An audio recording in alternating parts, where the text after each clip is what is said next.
British lawmakers are considering new legislation to hold social media companies responsible for failing to stop the spread of hateful content. The content that would be banned includes false news, terrorist activity, and extreme violence. If companies don't take down content in time, the company and its top executives could face serious fines. Joining me now is CBS News contributor and editor-in-chief for Wired, Nick Thompson. Nick, good to see you. So what are these regulations, and are they enough to help this problem? Well, so the regulations are what you said. So Britain has proposed, or it has been presented to Parliament, that there be regulations that would fine the social media companies for toxic content that exists on their services. That is something that a lot of people want. The question I actually think is, are they too much to help the problem? Because this is really complicated stuff, right? So think about false news. Do you really want the government fining social media platforms for publishing misinformation? Because the government will then define what is misinformation. Right? Imagine if Donald Trump had that power. How long would the media as it exists be allowed to keep publishing? You can see lots of opportunities for abuse on that particular front.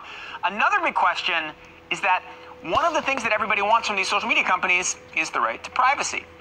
But the right to privacy also comes into conflict with the ability of the social media companies' abilities to find and filter toxic content. Sometimes you can have one and not the other. So what Britain has done is they've moved really quickly into a really complicated area where intentions may be good, but consequences are much more questionable.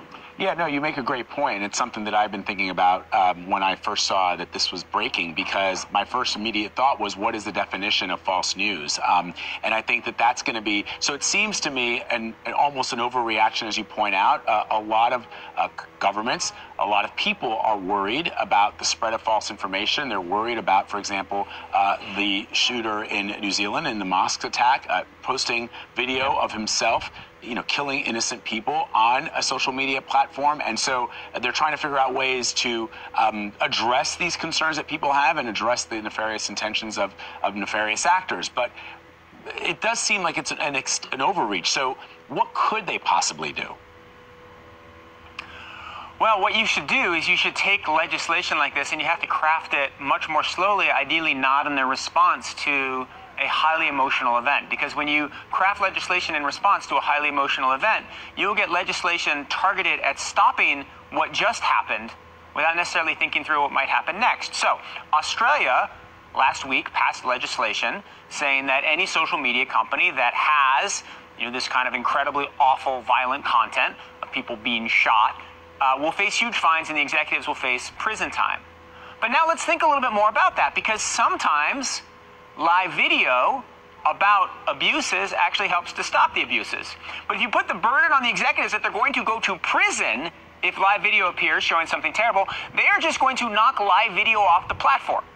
And so what you're going to do is you're going to end up getting rid of this whole form of content, live video, because you really don't want a repeat of the shooting. What you need to do is you need to figure out sensible legislation that puts the burden at the right place, puts the penalties at the right place. You need to figure out from the tech companies exactly, you need to work with the tech companies to figure out how that can happen. Right now, what we're getting is much more, let's take the hammer and hit them on the head. And Shalom, I want to give all praises, honor, and glory to Yahweh, Bashim Yahweh Shai. The name of the Heavenly Father is Yahweh, which means He is, He exists. Double honors to the apostle. And as Yahweh Shai, which is the name of the Son, Salakia, which means He delivered, He saved. Double honors to the apostles and the elders at GMS, your brothers in the four corners of the earth, Yahweh Bashim Yahweh Shai, Bashim Akapadas, Brakathon to your brothers. The confusion of faces among all nations, while the Israelites, so-called Latinos, the natives, and the so-called Negroes, and the sisters, much love and respect to you and your families. Alright, we are one step closer to the famine of the world, and as you could see, Esau, the banking elite, Esau Edom, which is the so-called white people, but the elite of the nation is trying everything in their power to stop this war, to demonize this truth. And there will be a time where they will take the truth of the media you know, and that's prophesied in the scriptures, you know. All these things that they are doing it because it's prophesied in the scriptures. You know, they can't do nothing more, nothing less. But what the Lord said, this is Amos chapter 8 verse 11. Behold, the day is come, said the Lord, Yahweh, Bashim Yahushai, that I will send a famine in the land, not a famine of bread, nor a thirst for water, but of hearing the words of the Lord.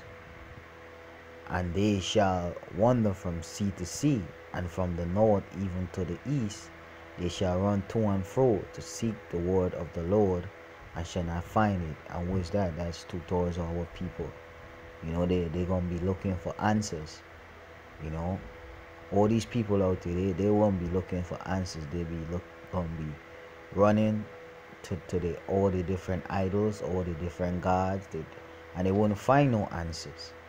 You know, but they will remember that the prophets of the Lord, Yahweh Bashim Yahushai, was out there preaching and teaching, but they wouldn't find us. You know, in that day shall the fair virgins and young men faint for thirst, or understanding, not knowing what to do. You know, that's why the scriptures say, seek ye the Lord while he may be found. Let me get that real quick.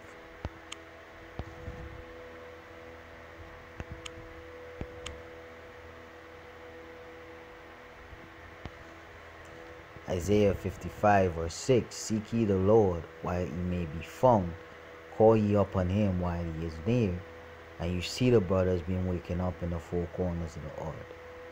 You know, all around the world, Israelite is trending right now. The Lord is near unto you. This is the time for you to seek the Lord. You know, this is the time for you to repent, because that time is coming where the doors of mercy will close and only death and destruction would reign. You know, this is Revelation chapter 12 verse 12. It said, therefore rejoice ye heavens, and ye that dwell in them. Woe to the inhabitants of the earth and of the sea, for the devil is come down unto you, having great wrath. And who is the devil? You know, the word devil means slanderer, accuser, alright, and deceiver. And that's the banking elite, the Edomites, and that's what they're doing to the truth, to the wisdom, knowledge, and understanding of Yahweh Bashim Yahushai. They're demonizing the true power. You know, they're calling us hate group because we speak the truth. They're calling us hate speech, you know, racist. And all we doing, we're preaching and teaching out of the Bible what thus said the Lord, what the Lord will do. You know, for the devil is come down unto you, having great wrath, because he knoweth that he have but a short time. You know, that's why he is doing all these things. You know, so it ain't a surprise to brothers that, you know, they would stop the live, and brothers wouldn't be able to upload videos. They would take down the pages. It ain't a surprise. That's all Yahweh Bashim Yahushai. You know, so with that, all praise on and glory due to Yahweh Bashim Yahushai. Shalom.